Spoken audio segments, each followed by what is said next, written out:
Person of interest is now in custody. This is after 3 people were found shot to death inside an apartment complex in St. Paul. And we are expecting an update from police later today. Our Barrett Leone is live in the capital city just outside their HQ. Barrett, so much we don't know this morning. Do we have a motive yet? No, and that's really the biggest question that police are working to answer right now. We don't know much about the victims. We don't know much about the person of interest now in custody, according to police. But we do expect an update from police later today, like you said. Now, here's where this all went down. It happened Monday afternoon in the 1500 block of St. Paul Avenue. That's where police responded to the scene to a report of shots fired. It happened over at an apartment complex there. On scene, officers found 3 adults dead from gunshot wounds inside the apartment complex leasing office. Residents were evacuated while officers secured the building and searched for evidence. Late Monday night, police announced a person of interest was arrested. Our thoughts go out to the victims, their families, and their friends. This is an unbelievably big tragedy for our city, and it will not be accepted. Secondly, I want to recognize and thank all the citizens and first responders who responded to the shots fired and helped us bring some safety to the scene. We've already conducted at least 1 search warrant in relation to this, and the investigation continues.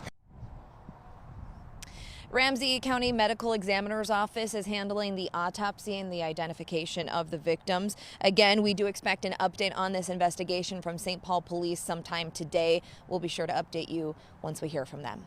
All right, our Barrett Leone live in St. Paul. Barrett, thank you. Well, a violent night in both our twin cities because new this morning, we're still working to learn more about 2 new shootings in Minneapolis from last night. Let's take you to the live desk where Maria Lisignoli following this more gun violence on top of the gun violence we saw over the weekend, Maria. Yes, that's right. These mark the 3rd and 4th shootings in Minneapolis since Sunday morning.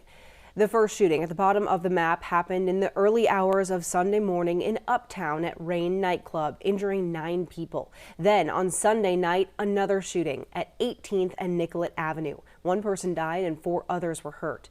Last night, 2 more shootings, another in that same area of Nicollet and 1 in North Minneapolis at the top of your screen there. This was the scene at 12th and Oliver in North Minneapolis last night. You can see there were plenty of evidence markers on the ground. According to data on the Minneapolis 911 dashboard of the shooting, it happened around 9:45 last night.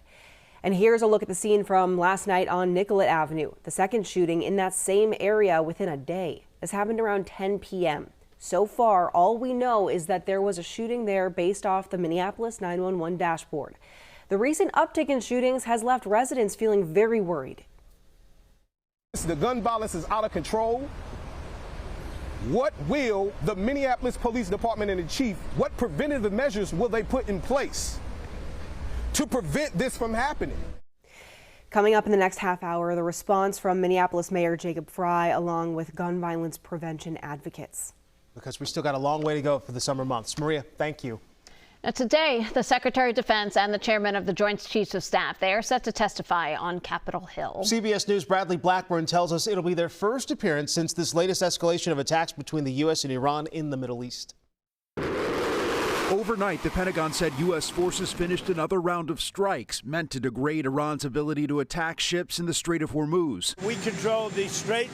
They don't control anything. But early this morning, British maritime officials reported that a tanker was struck by an unknown projectile, forcing the crew to escape in a lifeboat.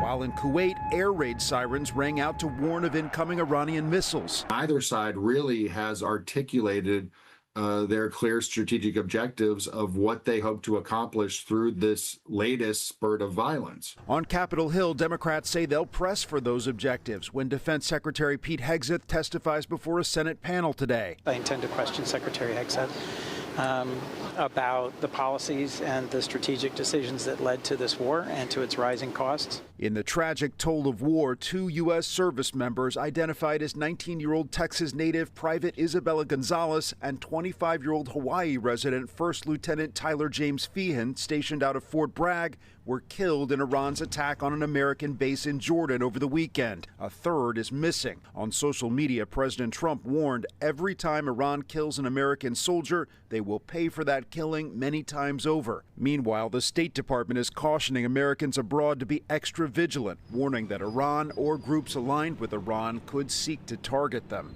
Bradley Blackburn, CBS News, New York. The White House says President Trump plans to attend the dignified transfer of the fallen service members when it happens. At least 17 U.S. troops have died since the war began in late February. A U.S. official says nearly 100 service members were injured in Iranian attacks on American bases just this month. President Trump has enacted sweeping tariffs against Canada, but administration officials say it's not in retaliation for wildfire smoke from our neighbors up north, but rather they say it's because Canada has discriminated against the U.S. when it comes to cars and dairy and alcohol. So these tariffs, 50% tariffs, they're among the steepest levied against any country, and they include Canadian electrical equipment and machinery, but not energy products. White House says that the levies will take effect in 30 days, and they cover about $20 billion of Canadian goods. The Ontario's Premier, Doug Ford, immediately encouraged Canada to retaliate. You got to remind President Trump that there's 3.9 million acres burning in the United States right now. And if we had resources, we would send them down to our closest friends and allies. So, you know something, rather than criticize and threaten Canada, your closest friends, maybe one day you're going to need our help like you did last year, and we deployed the people. I get frustrated just listening to that bunch of rubbish. President Trump is invoking a 1930 trade law to impose the tariff, which allows a president to tariff goods up to 50% without congressional approval when a country is believed to be discriminating against American goods.